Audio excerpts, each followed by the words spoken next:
Nouvelle invitée sur le studio TV de Droit de Cité. On échange avec Marielle Thuot. Bonjour. Bonjour. Vous êtes la présidente de Citoyens Justice. Merci d'être avec nous. On va aborder deux ateliers auxquels vous avez participé sur Droit de Cité. Le premier, c'était sur la non-lucrativité. On va en dire un mot. La non-lucrativité, c'est un fondement des associations. Les associations ne font pas de bénéfices. Certes, elles proposent des services comme une entreprise, mais elles ne font pas de profit. Oui, alors il n'y a pas que la notion d'absence de profit dans la non-lucrativité, je pense que c'est important de le rappeler.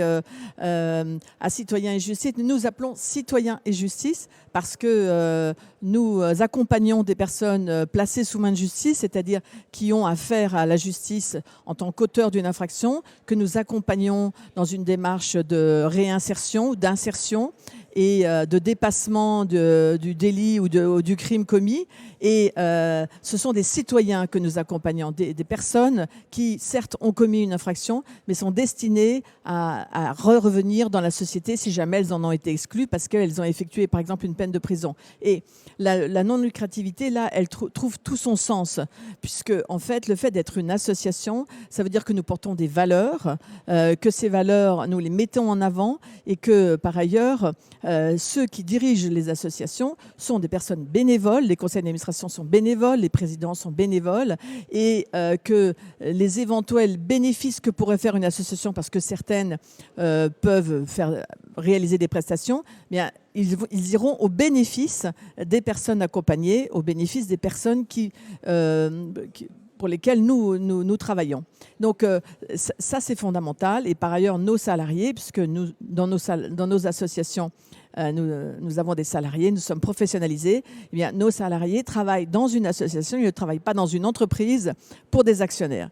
Donc la non-lucrativité, ça va bien au-delà du fait de ne pas faire de bénéfices. C'est encore une fois tout un système de valeurs. Et aujourd'hui, comment le pérenniser, ce système, et comment lui donner sens? Oui, ça c'est un vrai questionnement que vous avez eu tout au long Voilà. de cet atelier, parce que la Absolument. question qui se pose aujourd'hui aux associations, c'est est-ce qu'il y a un avenir pour les associations dans le non lucratif, dans notre société économique, libérale Alors vous n'avez pas tranché? Oui. Non.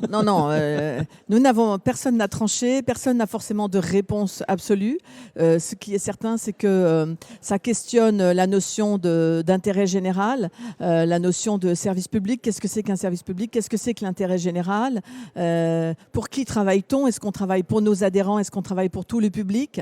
Et par ailleurs, ce vocabulaire qui est aujourd'hui totalement intégré par l'administration et qui nous est imposé, qui est un vocabulaire managérial, qui est un vocabulaire économique. On doit répondre à des appels d'offres, on doit être dans la gouvernance, on doit être dans le management. Est-ce que ce vocabulaire, effectivement, il nous convient? Est-ce qu'on doit l'accepter ou est-ce qu'on doit dire non, nous, on ne fonctionne pas comme ça n'est pas notre ADN, et c'est tout l'intérêt des associations. Et l'exemple belge est un peu terrifiant, puisqu'on a appris ce matin qu'en Belgique, une loi a été passée en 2019 et qui a intégré tout le droit des associations. Dans le droit des sociétés, il y a un code des sociétés des associations, et les associations sont mises au même niveau que les sociétés, alors avec leurs spécificités, mais dans un même environnement économique. Et il faut vraiment qu'en France, on soit extrêmement vigilant pour ne pas tomber dans ce qui est vraiment dramatique apparemment aujourd'hui en Belgique. Un autre sujet sur lequel vous avez travaillé, un autre atelier, on a beaucoup parlé aussi des services publics et des associations qui peuvent jouer un rôle de service public et se substituer à des services publics qui peuvent être défaillants. Il peut y avoir ce risque dans les territoires lorsqu'une association se voit subventionnée pour mener telle action. On oublie son objet social et on attend à ce qu'elle rende des comptes. Voilà, c'est ça, c'est toute la difficulté. C'est qu'à la fois les associations, elles sont présentes sur le territoire, elles sont animées par des personnes qui habitent sur ces territoires, donc elles portent forcément les besoins de ces territoires et elles en portent les valeurs, la culture.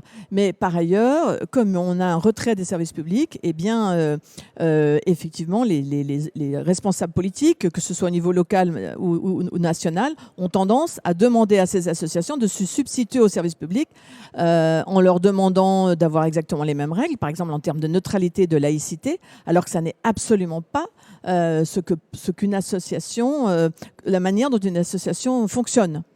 Donc c'est problématique car il est difficile de refuser aux personnes d'un territoire d'être présents et de leur rendre ces services. Et en même temps, il y a derrière une volonté politique de mettre la main d'une certaine manière, même si ce n'est pas volontaire. Dans la réalité, c'est comme ça que ça se passe. Et quand une association répond à un appel d'offres, elle entre dans un cadre juridique, mais aussi un cadre idéologique, un cadre culturel imposé par les responsables administratifs ou politiques, et un cadre qui est jugulant d'une certaine manière et qui ne lui permet pas d'être à l'initiative. Donc c'était toute la discussion de ce matin, très intéressante, et c'est une discussion que nous avons à Citoyens et Justice, puisque nous travaillons avec le service public de la justice.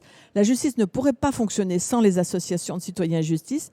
Et en même temps, la justice ne nous reconnaît pas à notre place et a tendance à nous laisser sur le bord du chemin, alors que de fait, nous réalisons dans certains secteurs plus de 90% des enquêtes, par exemple des enquêtes sociales qui sont nécessaires. Merci beaucoup, Marielle Thuot. Je vous en prie. Présidente de